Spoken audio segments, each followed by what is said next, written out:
مگر عمر رسید نہ تھا، جوان اور صحت مند دکھائی دیتا تھا۔ خیر میں نے اسے دل سے قبول کر لیا۔ کچھ دن بعد مجھے احساس ہوا کہ میری چچی نے واقعی بہت کچھ دیکھ کر میرا رشتہ یہاں طے کیا ہے۔ میرا شوہر ایک گورکن تھا، مرحوم لوگوں کی قبریں بناتا تھا۔ اس کے علاوہ بھی بہت سے لوگ اپنے مرحومین کی قبروں کی دیکھ بھال کے لیے مہینے کے پیسے دے جایا کرتے تھے۔ میرا شوہر قبر کی کھدائی پر بھی کافی سارا مال لیتا تھا۔ میرے اپنے گھر کی نسبت یہاں ضرورت کی ہر چیز موجود تھی۔ ایک الماری میں میرے لیے خوبصورت لباس اور زیور بھی رکھے ہوئے تھے۔ یہاں مجھے کسی قسم کی کوئی پریشانی نہ ہوئی سوائے اس کے کہ میرا گھر قبرستان میں تھا۔ میرے گھر کا ایک دروازہ قبرستان کے باہر تھا جبکہ دوسرا دروازہ قبرستان کے اندر کی طرف کھلتا تھا۔ اس دروازے پر دن اور رات کی قید کے بغیر کسی بھی وقت دستک ہو جاتی تھی۔ ظاہر ہے کہ مرنے کا تو کوئی وقت مقرر نہیں ہوتا، اسی وجہ سے جنازہ آنے سے پہلے ہی لاحقین آ کر قبر کا انتظام کروا دیتے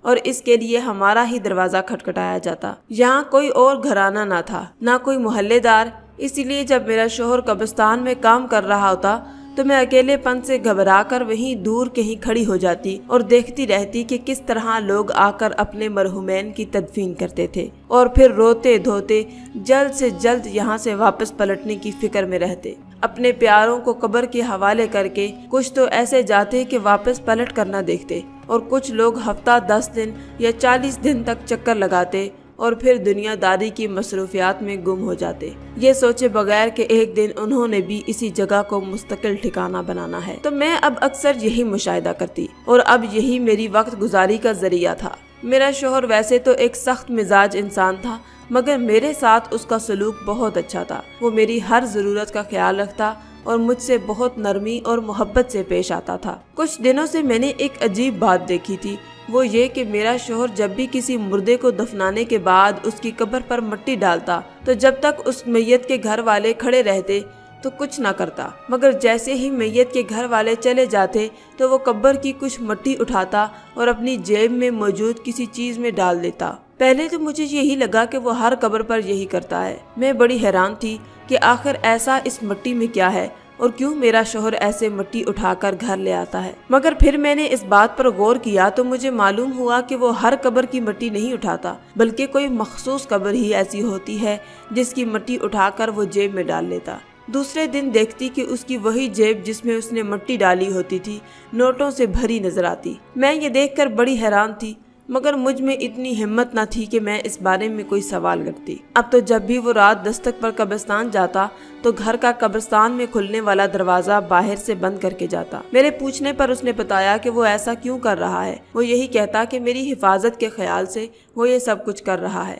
وہ نہیں چاہتا کہ رات کے اندھیرے کا فائدہ اٹھا کر کوئی مجھے نقصان پہنچائے۔ میں نے بھی اس کی بات پر یقین کر لیا کیونکہ مجھے اندازہ تھا کہ وہ مجھے بہت زیادہ چاہتا ہے۔ انہی دنوں میں امید سے ہو گئی۔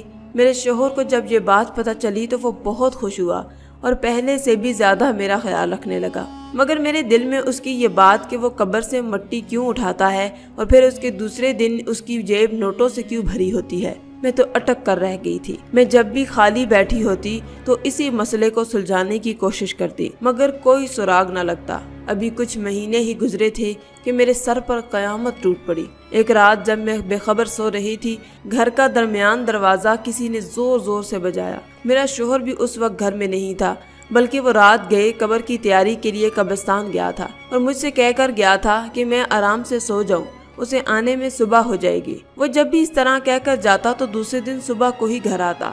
اسی وجہ سے میں بے فکری سے سو رہی تھی۔ جب دروازے پر زور سے دستک ہوئی تو میری آنکھ کھلی تو میں بڑبڑا کر اٹھ بیٹھی۔ چونکہ چند منٹ تو مجھے سمجھ میں ہی نہیں آیا کہ کیا ہو گیا۔ پھر گھر کے باہر والے دروازے پر دستک کا اندازہ کرتے ہوئے میں اونچی آواز میں بولی، الہی خیر، اس وقت کون آ گیا؟ میں نے دروازے پر پہنچ کر پوچھا کہ کون ہے تو باہر سے کسی نے کہا، دروازہ کھولو، تمہارے شوہر کا ایکسیڈنٹ ہو گیا ہے۔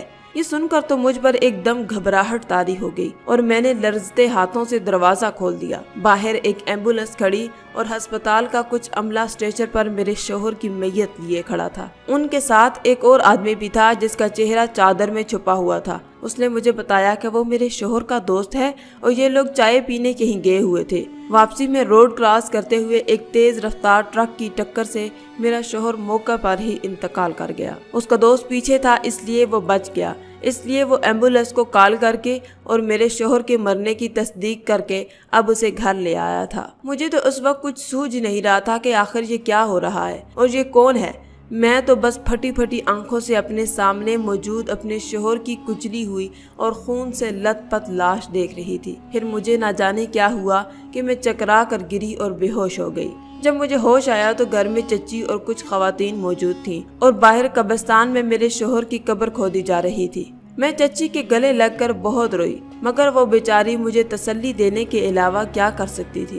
آخر کار میرے شوہر کو دفنا دیا گیا۔ جب سب چلے گئے تو میں خاموشی سے اس کی قبر پر گئی۔ میں نے اس کے لیے فاتحہ پڑھی اور جب واپس جانے لگی تو ایک دم میرے دل میں نہ جانے کیا آیا کہ میں نے اس کی قبر کی کچھ مٹی اٹھائی اور اپنے دوپٹے کے کونے میں باندھی اور گھر چلی آئی۔ گھر پر چچا اور چچی تھے جو میرے پاس ہی رک گئے تھے کیونکہ میری حالت بھی اچھی نہیں تھی، اور دوسرا اس گھر میں زندگی کی ہر سہولیات موجود تھی، بلکہ میرے پاس اچھی خاصی رقم بھی موجود تھی جو میرا شوہر مجھے دیتا رہتا تھا۔ دوسرے دن جب میں سو کر اٹھی تو سب سے پہلے میرے ذہن میں جو خیال آیا وہ میرے شوہر کی قبر کی مٹی کے حوالے سے تھا، کیونکہ میرا شوہر جب بھی کسی قبر کی مٹی اٹھاتا تو دوسرے دن اس کی جیب نوٹوں سے بھری ہوئی ہوتی۔ یہ راز اس کے ساتھ ہی چلا گیا۔ اب میں نے بے اختیار ہی اس کی قبر کی مٹی اٹھا لی۔ اس کے پیچھے بھی شاید یہی وجہ تھی کہ میں اس راز کو جاننا چاہتی تھی۔ میں نے اپنا دوپٹہ جس میں قبر کی مٹی بندھی ہوئی تھی گھر واپس آ کر ایک سائیڈ پر رکھ دیا تھا۔ صبح جب اٹھ کر میں نے دوپٹے کی جانب دیکھا تو میری جان ہی نکل گئی۔ میری چیخیں سن کر چچی دوڑ کر آئی اور جب اس نے بھی دوپٹے کی جانب دیکھا تو وہ بھی دہشت زدہ رہ گئی۔ میں تو اس راز سے پردہ اٹھانے کے چکر میں مزید پریشانی کا شکار ہو چکی تھی۔ چچا اور چچی چاہتے تھے کہ میں اب یہاں نہ رہوں اور ان کے ساتھ چلوں، مگر اب تو جب تک میں حقیقت تک نہ پہنچ جاتی ہرگز بھی یہاں سے نہیں جا سکتی تھی۔ انہی دنوں میرے بچے کی پیدائش ہو گئی اور میری گود میں میرے شوہر کی نشانی جیتا جاگتا بچہ آ گیا تھا۔ اس بچے کو پا کر تو میرا ارادہ مزید پختہ ہو گیا کہ یہ جو کچھ بھی ہے میں اسے جان کر ہی رہوں گی۔ اب میں ہر روز اپنے شوہر کی قبر پر جاتی اور قرآن پاک کی تلاوت کرتی، مگر مجھے سکون نہیں تھا۔ مجھے مسلسل ایسا لگا تھا کہ کچھ ایسا ضرور ہے جو میں نہیں جانتی۔ اب مجھے خواب میں اکثر اپنا شوہر نظر آتا جو بہت ہی تکلیف اور درد میں نظر آتا اور مجھ سے التجا کرتا کہ میں اس کی مدد کروں، مگر میں اس کے علاوہ کیا کر سکتی تھی کہ مزید دعائیں کروں اس کی بخشش کے لیے۔ ایک دن میں اس طرح قبر کے پاس کھڑے ہو کر قرآن پاک کی تلاوت کر رہی تھی کہ مجھے ایک آدمی نظر آیا جو میرے شوہر کی قبر پر بیٹھا زارو قطار رو رہا تھا۔ مجھے سخت حیرت ہوئی کہ یہ کون ہے، کیونکہ میں تو اپنے شوہر کے کسی بھی رشتہ دار کو نہیں جانتی تھی۔ جب وہ آدمی وہاں سے اٹھا تو میں اسے ایک دم دیکھ کر چونک گئی، کیونکہ مجھے لگا کہ میں نے پہلے بھی اسے کہیں دیکھا ہے، اور پھر اچانک مجھے یاد آیا کہ یہ وہی آدمی ہے جو اس رات میرے شوہر کی میت لے کر آیا تھا۔ جب میں نے اسے پہچان لیا تو اس وقت وہ آگے بڑھ چکا تھا۔ میں تیزی سے اس کے پیچھے لپکی اور قبرستان کے دروازے پر میں نے اسے گھیر لیا۔ مجھے سامنے دیکھ کر وہ گھبرا گیا، مگر میں نے اس سے التجا کی کہ وہ میرے ساتھ میرے گھر چلے، مجھے اسے اپنے شوہر کے متعلق کچھ بات کرنی ہے۔ پہلے تو وہ کافی گھبرایا، پھر بغیر بحث کے نہ جانے کیا سوچ کر میرے ساتھ چل پڑا۔ میں اسے گھر لے آئی۔ اس وقت میرے چچا اور چچی گھر پر نہیں تھے۔ میں نے اسے کمرے میں بٹھایا، پھر اپنے بچے کو لا کر اس کے قدموں میں ڈال دیا۔ اچانک وہ اٹھ کھڑا ہوا اور کہنے لگا، یہ تم کیا کر رہی ہو؟ تب میں نے اس سے کہا، میرے کچھ سوال ہیں اور تم ان کا جواب دے دو تاکہ میں اس مشکل سے نکل جاؤں۔ بچہ میں نے تمہارے قدموں میں اس لیے ڈالا ہے کہ یہ تمہارے دوست کی نشانی ہے، تو شاید اسے دیکھ کر ہی تم سب کچھ سچ بیان کر دو جو میں نہیں جانتی۔ اس نے مجھ سے وعدہ کیا کہ وہ میرے سوالوں کا بالکل درست جواب دے گا اور کچھ بھی نہیں چھپائے گا۔ اس کے بعد اس نے مجھے جو بتایا وہ سن کر میرے رونگٹے کھڑے ہو گئے۔ میرا بس نہیں چل رہا تھا کہ میں اسی گھڑی اس گھر سے نکل جاؤں، مگر کچھ قرض تھے جو مجھے لٹانے تھے۔ اسی وجہ سے میں نے اسے بھی اپنے اوپر بیتنے والی صورتحال سے آگاہ کیا اور مدد کی درخواست کی۔ وہ کہنے لگا، ٹھیک ہے، وہ میری مدد کرے گا کیونکہ وہ خود بھی کسی قسم کے عذاب میں مبتلا ہے۔ تو دوسرے دن میں نے اپنی چچی سے کہا کہ تم کچھ دن مزدوری پر نہ جاؤ اور میرے بیٹے کا خیال رکھو، اور مجھے کچھ کام ہے اس لیے میں کہیں باہر جاؤں گی۔ چچی تو مان گئی، مگر اس نے بہت پوچھا کہ میں کہاں جانا چاہتی ہوں۔ جب سے وہ دوپٹے والا واقعہ ہوا تھا وہ بھی بہت سہم گئی تھی اور ہر روز ہی وہ مجھ سے کہتی تھی کہ میں واپس چلوں۔ میں نے اس سے کہا کہ وہ یقین رکھے میرا مسئلہ حل ہو گیا تو ہم بہت جلد یہاں سے چلے جائیں گے۔ دوسرے دن صبح میں قبرستان سے نکل کر اس جگہ پہنچ گئی